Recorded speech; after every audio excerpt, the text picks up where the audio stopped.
оскорблять етесіз. Мен неге оскорблять еттім? Сен неге мені босатасың ба, босатпайтын? Жоқ, енді сен неге мені түсіріп тұрсың? Неге түсірмеймін? Неге түсіресің? Менің жеке құқығым бар түсіруге. Мен сені де түсіремін. Түсір, пожалуйста. Мен сені өмірде қамын. Не үшін? Мен сені өмірде қамын. Мен сені өмірде қамын. Мен сені өмірде қамын. Мен сені өмірде қамын. Не үшін менің құқығым шектеп тұрсыз? Сізде қандай құқыңыз бар олар өйтіп айтуға? Мені кіргізбей деп? Ертең сол үшін жауап бересіз.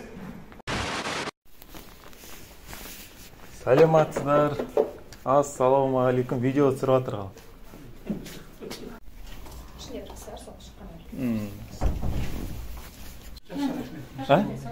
Телефонмен кіре алмай жазып тұр ма? Қайсы көрсете қойыншы? Міне тұр, қарап, сол дос. Қандай да бір адам сөйлеттік. Вообще не туралы жазған оқыңыз ба? Енді қараңызшы. Қайтыс болған туралы жазған ғой. Қайтыс болған емес, қараңызшы.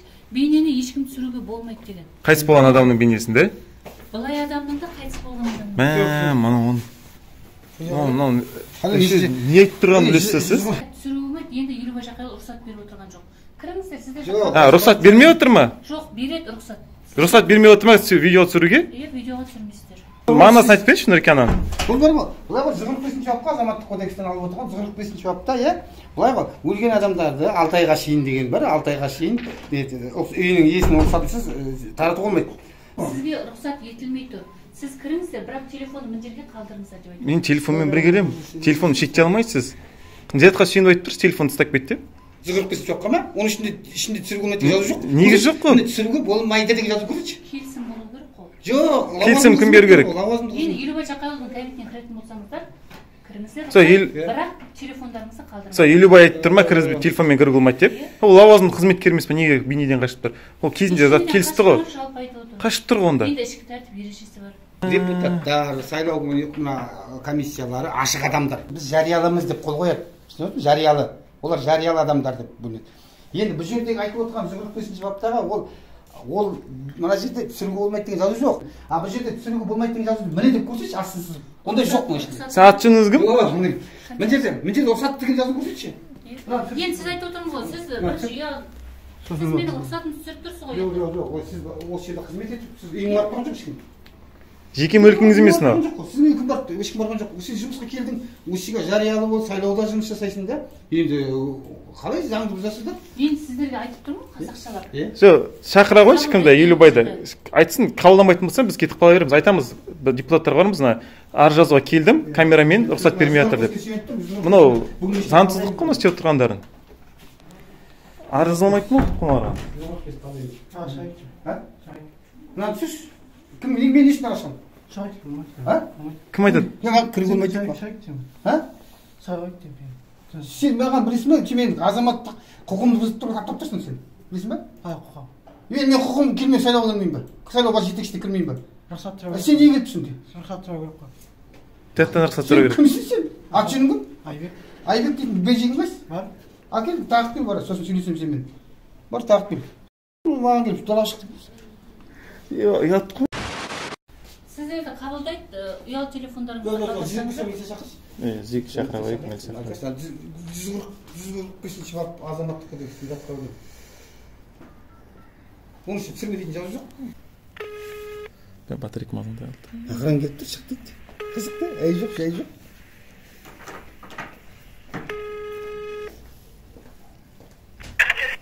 Дала полиция. Амансыңдар ма? 34-ші микрорайондағы достар үйіне, достық үйіне келесіз ба? Не жағдай отырмыз достық үйіне?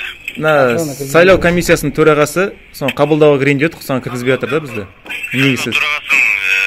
Комиссиясының төрағасы кірейін деп тұрсыз ба? Соған негізсіз бізді кіргізбей жатыр да. Фамилияңыз? Дүйсенбай. Дүйсенбай? Иә. Атыңыз? Бақтияр. Бақтияр отчество бар ма? Аманқұлұлы. А? Аманқұлұлы. Аманқұл ма? Иә. Құлұлы. Так. Сіз кім болып жасайсыз? Мәссаған. Мен Қазақстан Республика азаматымын. Келсе протокол етсе олай кел. Неге оны сұрап? Қазақстан Республика азамат менің қандай жұмыс жасайтыным не керек бұл жерде? Жоқ, енді сіз не үшін кірейін деп тұрсыз, не үшін? Мен сайлау төрағасына арыз жазып кетейін дедім ғой, сол арызымды қабылдау үшін кірейін дедім ғой. Хорошо, қазір білмейді.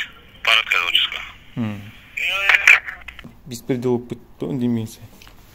145-ші бап азаматтық кодекстің ішінде тыйым болмайтын жазу жоқ. енді Елубай Жақиянов айтып отыр, сіздер Жоқ, Елубай Жақиян сөзі заңнан артық па сонда? Біз заңға бағынбаймыз ба? Заңға бағынамыз, заңға бойынша қабылдасын бізді. Оның сөзіне заңнан биік тұр ма не? жоқ, қабылдамайды. Әркім өз дегенін айта ма сонда? Қабылдамай отыр енді бізді. Неше минут болды? 1 сағат болды тұрғанымызға білесіз бе? Бірінші біз келдік, орында жоқ болды, жұмыс уақытында. Әңгіме лауазымды қызметке лауазым асыра пайдаланып жатыр. Бізді кіргізбей жатыр данный момент. Қабылдайтын уақыты бар ғой. Енді жұмыс уақытында келіп тұрық қой біз. Түсініп тұрмын. Біз мана 1 сағат болды келгенімізге. Біз келген кезде ол кісі орында жоқ болды, жұмыс уақытында жоқ болды. Сіз диспетчер Жұмыс орнында. болсаңыз, өзіңіз диспетчерлік кабинетіңізде өзіңіз атқара беріңіз. Жоқ, болды, оны неге? Сіз шақырған жоқпыз ғой біз полицейскийлер шақырдық. Біз жауап береміз ғой. енді ескертпей біз қалай ұшып көрген жоқпыз аспаннан. Мынау өттік қой сол жерден. Енді кіргеннен кейін далаға шығып келдіңіз. Маңғыстау облыстық сайлау комиссиясына келіп кірейін деп тұрдық та. Кірейін деп енді мана қазір депутаттардың 1 жылдық несі бар да, мерзім өткеннен кейін қол жинап, 10% қол жинап, нәтижелі жұмыс жасамаған депутаттарды орнынан алып тастауға болатын заң бар да. Енді сол заңға сүйеніп біз келдік те мына жерге арыз жазып мана ары қарай жұмыстану үшін. Жүре келсек бізде охрана кіргізді, бірақ мына звондаған болу керек, охрана келіп тұр.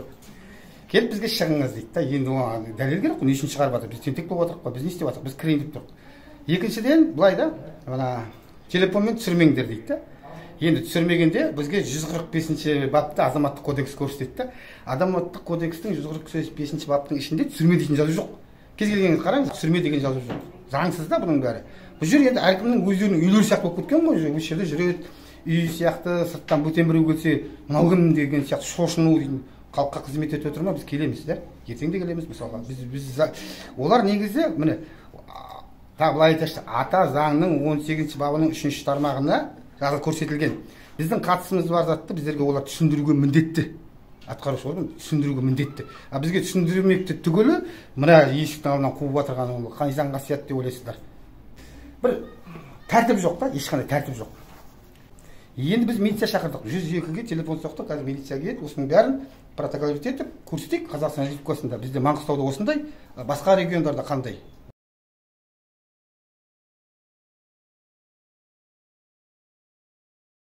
Мынада түсірші. Мен қашырыңыз деп жатыр, мен не үшін дедім? Аурым, атың кім? Атың кім? Кім, не ғой? Сен біз дейтін, сен түсініп тұрмын, сен жұмсалып жатыр, шарт жаш деп. Бірақ сен келуің заңға қайшы келіп тұрды. Сен айт, біреу айт, жұмсалып жатса айт, мен неге сүйініп бару керекпін де. Әбілев Елубай бар ғой, қабылдау ол ашық та, ол очеркпен немесіне зат келмейді, тыйым салынған объект емес та, ашық қабылдайды да.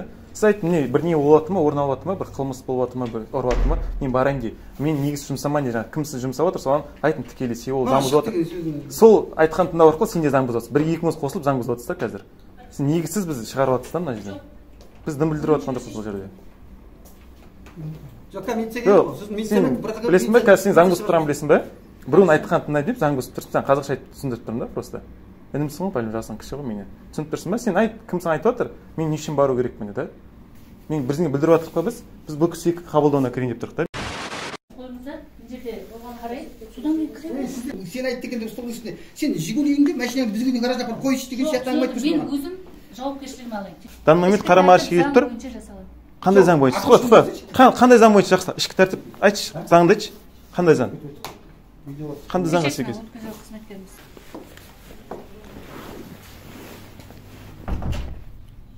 Сіз кіресіз ба? Кіреміз.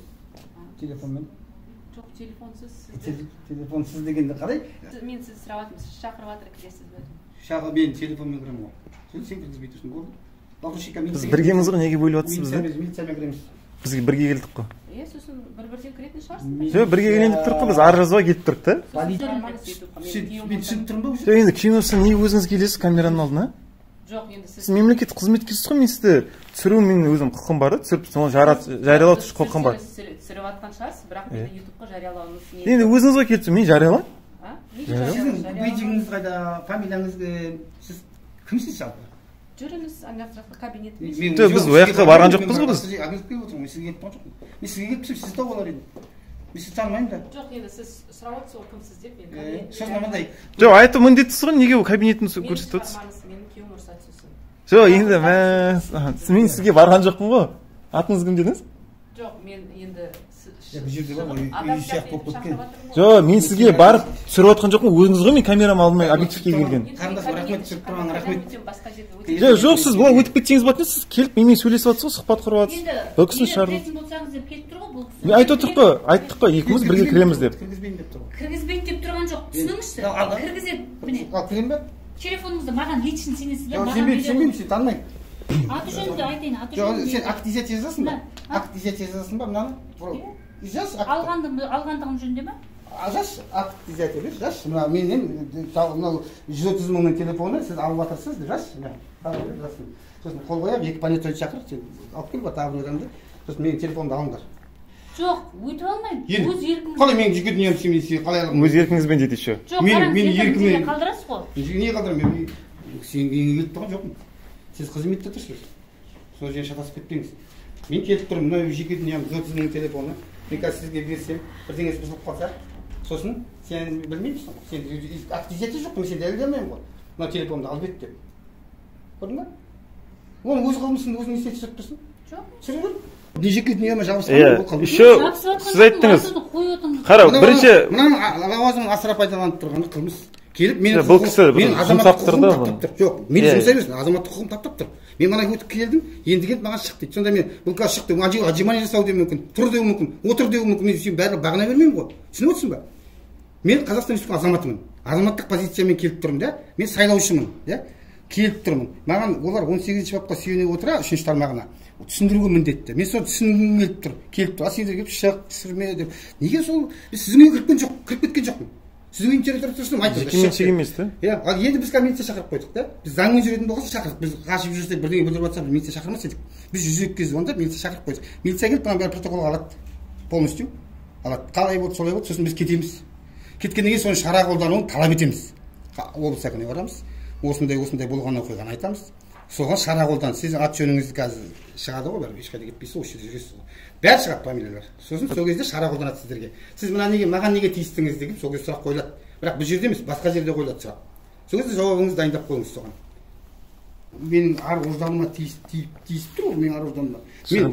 Мен Қазақстан азаматымын, мен келіп өз позициямен келіп, кіріп түсініктеме жұмысын алып кетейін деп келдім. Сосын ар жазып. Иә, ал бұл келеді де маған кедергі жасайды.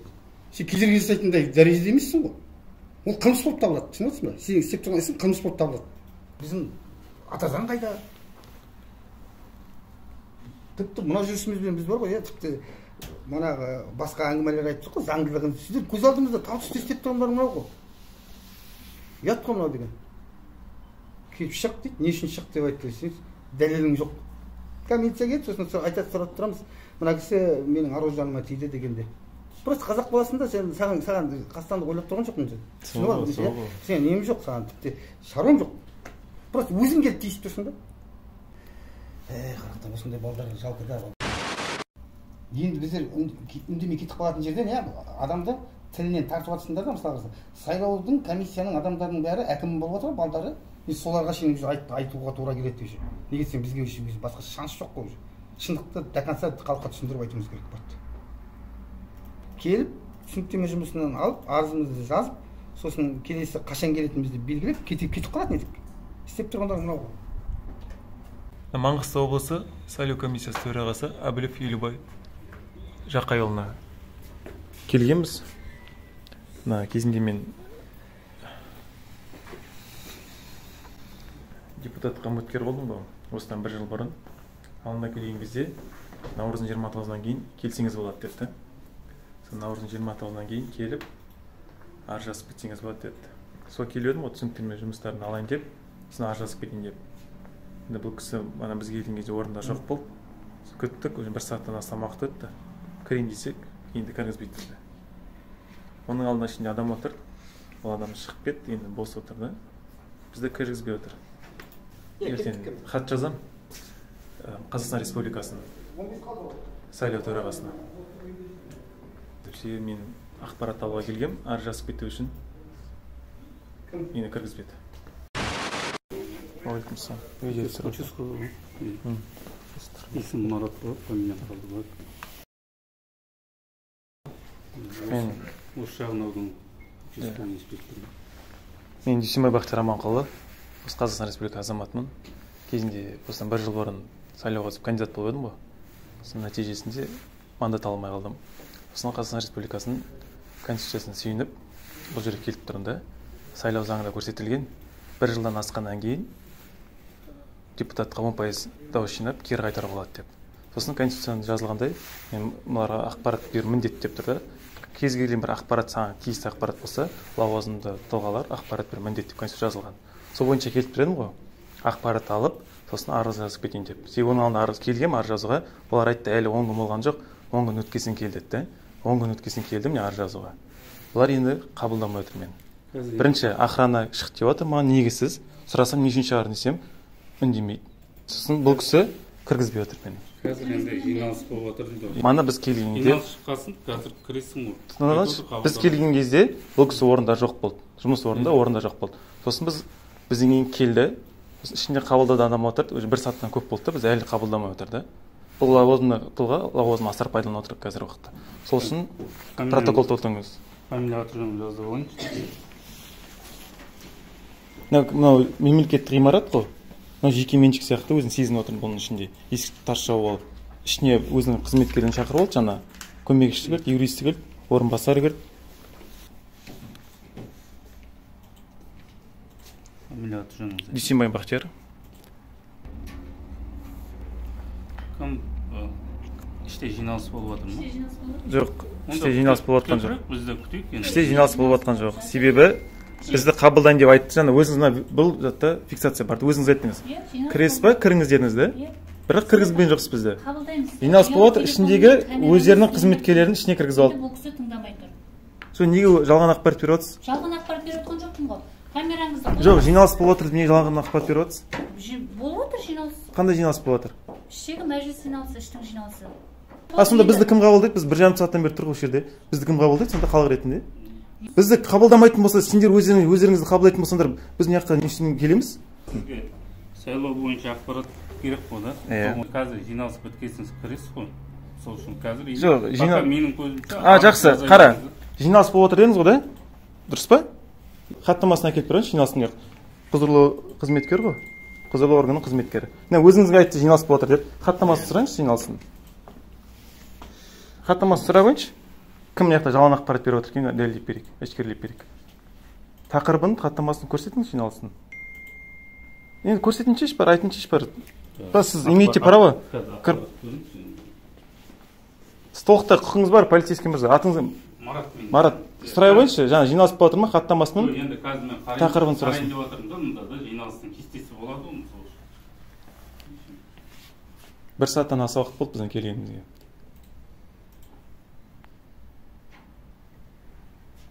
Қазір былай қарайық, Бақтияр телефонды қойып бірге кірейік деймін де қазір деймін де. Мен телефонды қой деп тұрсыз ба сіз? Жоқ, егер деймін де ішке кіріп өзімен сөйлесетін болсын телефонды қойып. Неге телефонды қою керекпін мен? Жеке менің мүлкім ғой. Маған телефонды бере алмайсыз өйтіп қой деп. Или сөндіріп кірейік деймін де. Не үшін кіремін сөндіріп? Бұл қызметкер да? Оны мен түсіруге құқылымын да. Себебі ол айлығын халықтың арқасында алып отыр да. Біз мен налог төлеп отыр, менің налогым шетінен оларға азаматтарға айлық тағайындап отыр. Енді оны түсіргім келсе, енді себебі мен енді басқа үміткерлер. Сол мен түсіргім келіп тұр, сіз мен шектемеңіз. Мен шектейтін тек соттың. Жоқ, сіз тастап кетті, айтпай ақ қойыңыз деймін. Онда бірге кірейік, пожалуйста, кірейік бірге. Қазір енді кіріп шығып айтып шығып. Ішіне кіріп. Жиналыс болса хаттамасын дайындап қойсын. Тақырыбын. Толық құқыңыз бар сіздің кіріп шығуға.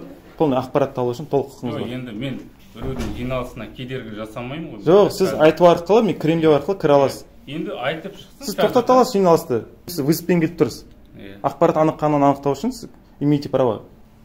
Біздің құқымыз шектеп жатыр да, ол сендердің ұрпақтарында түсінетін болсаңыз. Біздің де менің де ұрпағым, сендердің де ұрпақтарым. Неге мен ұят телефон шектеп тұрсыз? Қандай имеете право оны айтуға даже? Мен сізге айтып тұрған жоқ ма? Сепчіңізді қойып тастадым деп, туфлиңізді шешіп тастадым деп, мен сізге айта алмаймын да, құқым жоқ та онда айтуға. Сіздің қандай құқыңыз бар мені шектеуге?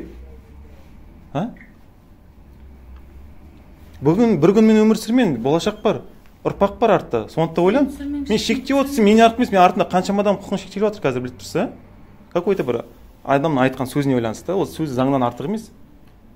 әркім сөзін сетін болса жүрмейміз ғой осы жерде. Анау былай айтты, мынау былай айтты деп. Заңда жазылып тұр ма, заңның талаптарын орындасын. Міндеттемені мойнына алды ма, міндеттемені көтерсін, жауапкершілікті алсын. Орындамай ма, орын босатсын.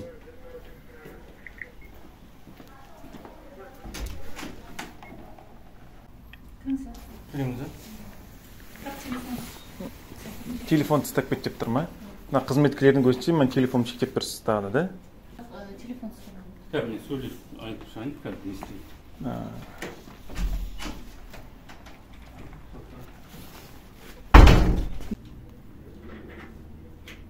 Ары жазылмайды ғой сонда.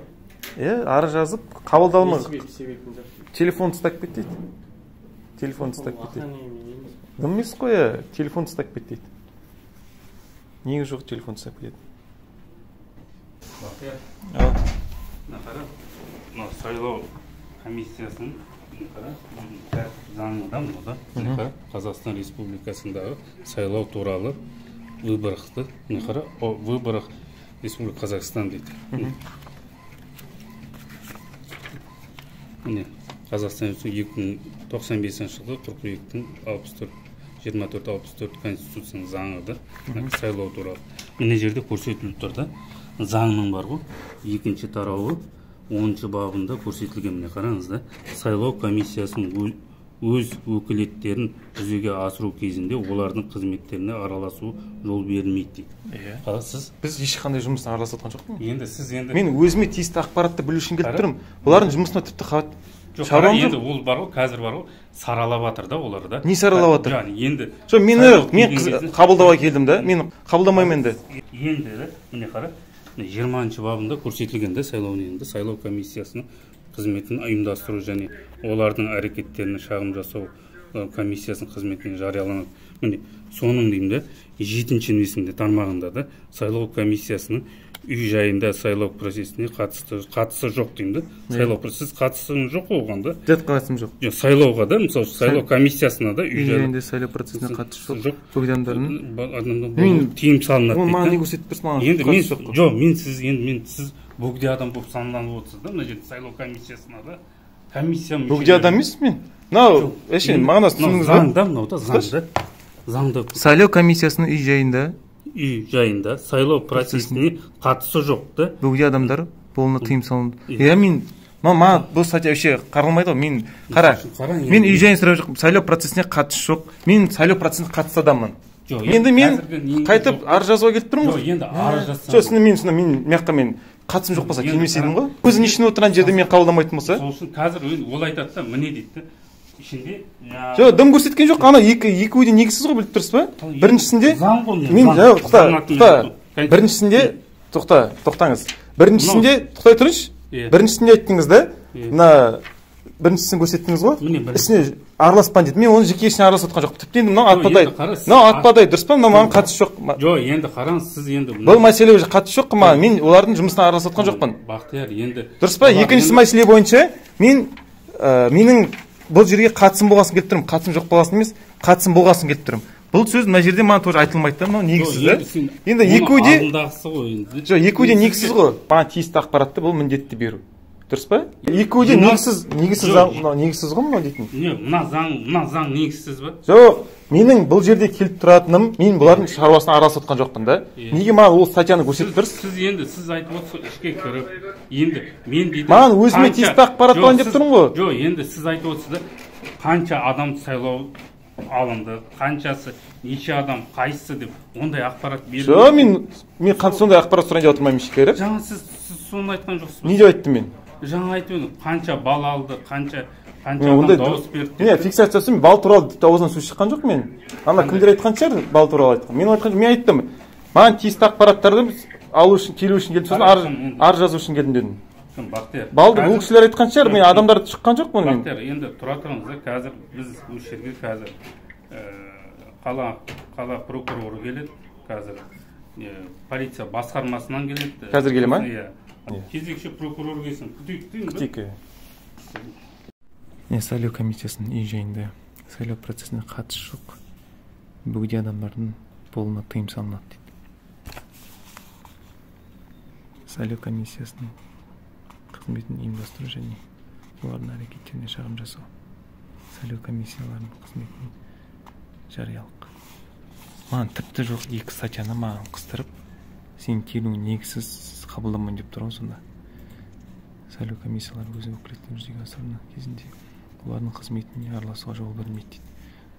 Мен олардың қызметіне араласып отқан жоқпын, сосын қазір сайлау жүріп жатқан жоқ та. Маған тиісті ақпаратты бөлу үшін келдім да бұл жерге. Сосын арыз жазып кетуге, себебі оның алдында келгем, арыз жазуға ол кезде айтты, 10 күннен кейін кел, себебі әлі уақыты болған жоқ дейді. Сол келіп тұрсам, енді мені кіргізбей тұр, уақыты өткесін. Мен басқа сылтау тауып тұр. Жаңа көрсеткен статьяның орысшасын тауып едім ғой. 20-ның орысшасында қазақшасы кішкене түсініксіздеу болды. Орысшасында оқып қараңыз. Не запрещается присутствие помещения избирательной комиссии посторонних лиц, не связанных с избирательным процессом. Бөлек мәселе жазылып тұрды мына жерде.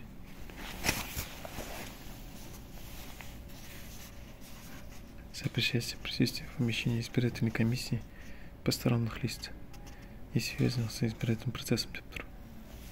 Ол үшін кіргізбей тұр ғой мені. Бірақ маған тіпті қатысы жоқ бұл мәселеге. Мына қазақшасы былай. Міне қазақшасы. 20. Сайлау комиссиясы үй жайында сайлау процент қатысы жоқ бөгде адамдар болуына тыйым салынады. Осыны көрсетіп тұр. Ұят қой мынау дейді. Жаңағы 10-6. Не допускается вмешательства в деятельность избирательной комиссии при осуществлении ими своих полномочий дейді. Мынаны көрсетіп тұр. Имагам. Ұят.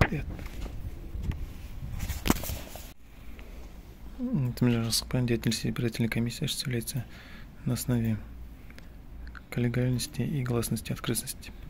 Схит жазып қояды. Қазақшасы сайлау комиссиясының қызметі алқалық, жариялық және ашықтық негізінде жүзеге асырылады деп тұр.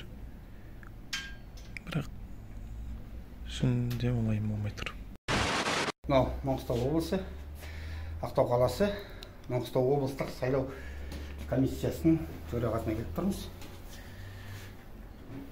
Енді бұл жерде қызық жағдай, 1 сағат болды ойдың де? Ой, 2 сағат жарым болды. Кіре алмай жүрміз ғой, кіру проблемасы. Сол енді Қазақстанның қандай регионында қандай отырған білмейміз, иә? Міне бізде Маңғыстауда осындай жағдай. Соған енді бұл жерде енді бұдан жоғары басшылар жоқ шығар, енді Астанадан комиссия жіберулерін сұраймыз. Келсін, сосын тәртіппен жүрейік, заңға бағынайық, заңмен жүрейік. Біз ма 102-ден милиция шақыртқанбыз, келді. Прокуратураға бардық іште. Сосын қазір результатын, нәтижесін көреміз. Сосын хабарлайтын боламыз. Мынау енді бұлай қалмайды. Жаңа басшылар келетін бұл кісі ме? Иә, жергілікті полиция қызметі бастығының орынбасарымын. Есімім Әлімбаев Олжас. Әлімбаев Олжас.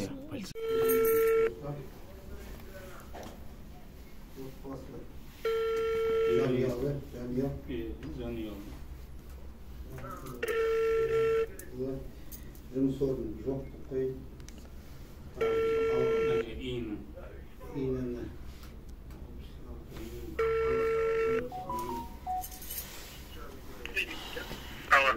Амансыңдар ма? Дежурный прокурорсың ғой да? Жаңа полиция басқармасының жаңа өкілдері келіп тұрды, жаңа прокурор да келейді деп отыр еді. Келмей жатсыз ғой жаңа достар үйіне. Жоқ, мен осмотрмен проектісі жүрмін басқа жерде. Енді кім келеді сіздің орныңызға? Не сұрақ бойынша ол? Мына сайлау комиссиясының, сайлау төрағасы сол өзінің лауазымын асыра пайдаланып отыр, сол бойынша. Қазір мен жауапты қызметкер хабарласайыншы сіздің Сол, кім келіп тұр жаңа басқарманың басшысы? Иә.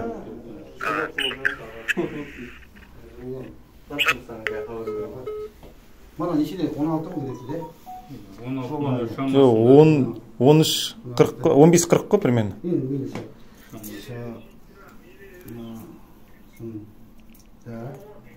Жаңа кіріп шықтыңыз ғой сіз. Ақтау қаласы. Ішке кіріп шықтыңыз ғой. Не дейді сізге? Не деді? Келді. Сіз енді сұрадыңыз ба, не үшін кіргізбей тұрсыз деп та? Жоқ, мен өзімді таныстырып шықтым, осындай жағдай орын алып отқан жөнінде оларды хабардар еттім. Сіздер біздердің құқығымызды қорғаңдаршы ішті. Бізді кіргізші. Жоқ, қараңыз, ол статьяны көрсетті. Жаңа кітап қайда? Мемлекеттік мекеме. Аға, кім атыңыз? Нұреке. Бұл бөлек мемлекеттік мекеме. Бұл кісілердің қандай да бір шағымыңыз болса, біз ешқандай кедергі жоқ, шағымыңызды бәрін қабылдап аламыз. Оны АЕК-ке тіркеп, тиісті мемлекеттік органға осы жолдаймыз. Бұлардың істеп тұрған заңсыз іс-әрекетін сіз тексеріп өтулерің керек қой. Сосын ертең біз сотқа берген кезде сіздер куәгер ретінде келесіздер. Бәрі фиксация жүріп жатыр. Қара, жаңа келген жағдайын. Қара, сайлау комиссиясының қызметі жариялылық және ашықтық негізінде жүзеге асырылады дейді, міне. Жаңа кісі, анау кіріп шықты бұл кісі, мынаны көрсетіп берді. 34-ші шағым, 34-ші. Бұны көрсетіп тұрған жоқ. 20-ны қазақшасы. Жоқ, мына кітап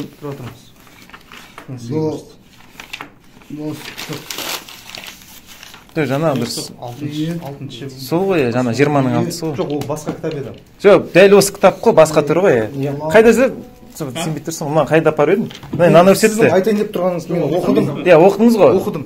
Біреуіне айтып тұр, сен оның жұмысына араласа алмайсың деп тұр. Мен оның жұмысына араласайын деп тұрған жоқ, мен маған тиесілі ақпарат беруін сұрадым да. Сосын мен ар жазу үшін трибуналда келгем, 10 күн өткесін келді, себебі әлі пока заңсыз. Сосын келіп тұрмын ар жазуға, мені кіргізбеді да. Сол айтып, сосын екіншісінде сайлау комиссиясының мүшесіне посторонний лица запрещен деп тұр да. Бірақ сайлау болып жатқан жоқ, сайлау комиссиясы емес қой, мен оны тіпті қатысы жоқ, оны неге көрсетіп тұр да, ұсынып тұр да. Арамызда Енжа деген мен ғой. Бүгін сонда дедіңіз. Бүгін 2/04 2024. Сіз ойшым, дым істей алмаймыз деп тұрсыз, просто арызыңызды қабылдаймыз деп тұрсыз ғой, да? Кім? Сізге хабарласты ма? Жоқ, ешкім соққан жоқ, келмей жатсыздар ғой. Стандартты жұмыстар. Не, бұл кісі арыз жазып берді. Сосын не істейін жатсыз, қадамдарыңызды? Қазір оны бар ғой, сіз арызыңызды біз полиция басқармасына барып тіркейміз. Әр жағынан уже заңды шара қолданады. Егер бұның ішінде әкімшілік құқық бұзушылық туралы кодексінің нелері бұзушылық болса, жауапкершілікке, егер қылмыстық оны ар жағынан шешеді. Қазір білмей тұрсыз ба сонда сіз? Егер қылмыстық жауапкершілік жоқ болса, оны жинақысына қолданады. Жоқ, қазір білмей тұрсыз ба, не барып жоқ екен?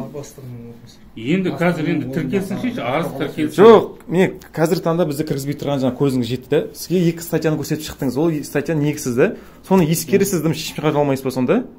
Сізге айтып отырмын ғой, арызыңызды жазыңыз, әрі қарай шешім қабылдайды. Міне жазып берді ғой арызды. Жоқ, енді полиция басқармасына тіркелсінші енді. Содан кейін қарайсыздар ма не? Енді ама үйіне кетіп қалды ғой. Үйіне кетіп қалды ғой. Егер шақырылады ғой, әрі қарай түсініңіз.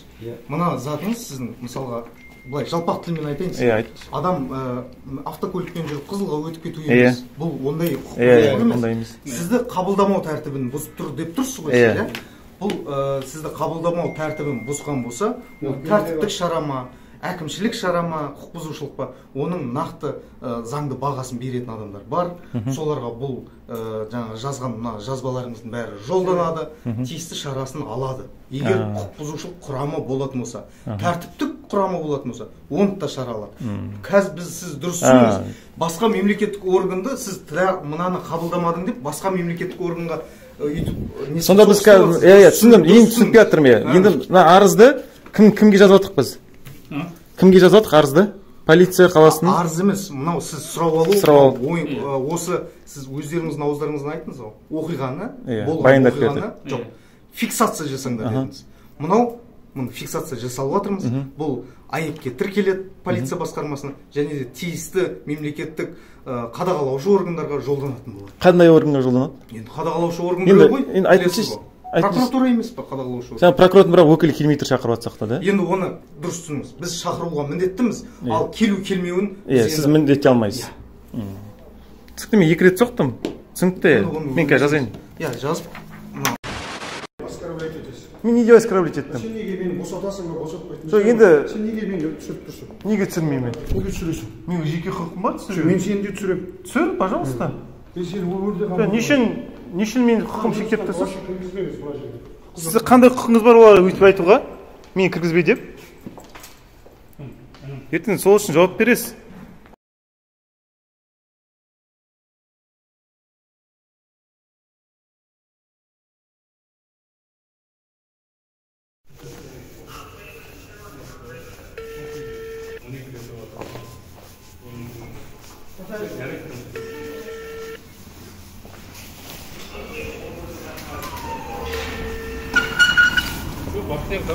Жақсы, жолында.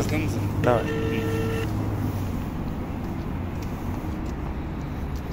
Прокурор телефонын көтермей жатыр.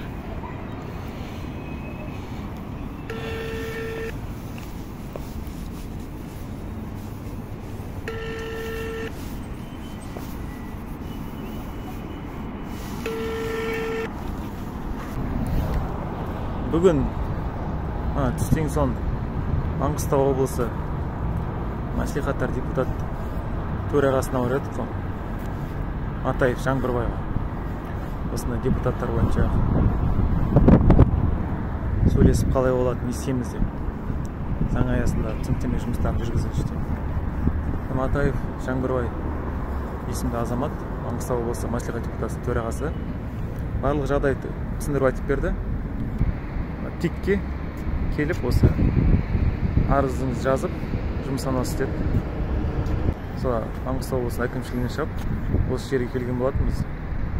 Жергілікті сайлау комиссиясы төрағасы Әбілов Елубаев. Осындай лауазымды тұлғалар, осындай үлкен лауазымды орында отыру қаншалықты заңды. Өзі Қазақстан Республикасы заңнамаларын өрескел бұзады. Ал бірақ сол орында әлі отырды. Қалай отырды? Сосын осы орын алған жағдайға байланысты 102-ге соқтым. Полиция қызметкерлері келді. Сосын полиция қызметкерлерінің таныстырды ғой өзін. Полиция бір несін басшысының орынбасарын деп сол азамат келді. Сосын біз арыз қабылдап, біз сұрадық, сосын арызды орындалу тәртібін айтты. Енді прокурор да келеді деген. Прокурорға хабарласты жаңағы полиция қызметкерлері. Бірақ прокурор әне келем, міне келем деп ақыры келген жоқ. Жаңа номерін телефон соққан көрген шығарсыздар өздері. Біз қолымыздан келгенше әрекеттен отырдық та. Болашақтан жақсы үміт күткің келсең, бүгінгі әрекетіңді түзе дейді. Қолымдан келгенше әрекеттен отырмын да.